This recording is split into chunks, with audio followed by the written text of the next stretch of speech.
You are the last best hope of Earth. We ask you to protect it, or we and all living things we cherish are history. Thank you very much. So what has the Paris Climate Agreement achieved since 2015?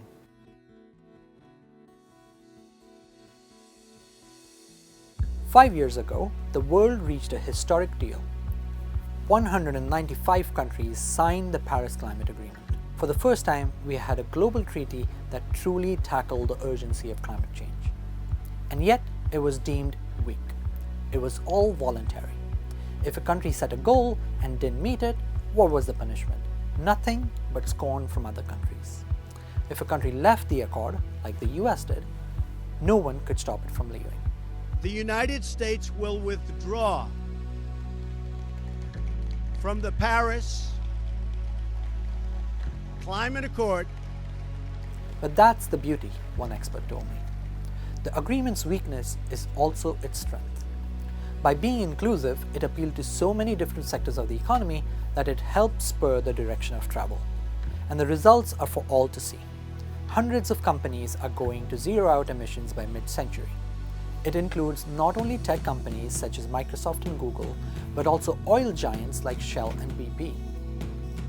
It's not just consumer goods companies, but mining conglomerates.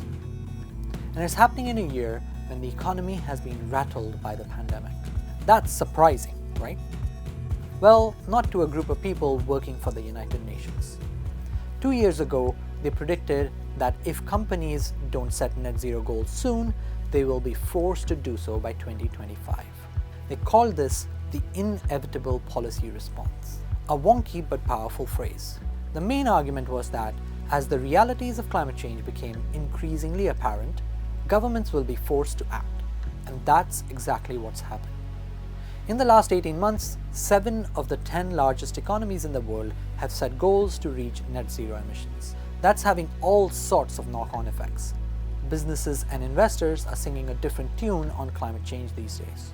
So far so good, but if the emissions don't start to decline for real, there may come a point when governments enforce even stricter policies, and suddenly. That could cause some businesses to become worthless overnight, which would leave investors with stranded assets and make us all poor. That's because these investors don't just manage money for billionaires. Many of them are managing pensions of people like you and me. And so acting on climate change isn't just the morally right thing to do. It's also the financially prudent choice. In a way, the inevitable policy response is already playing out.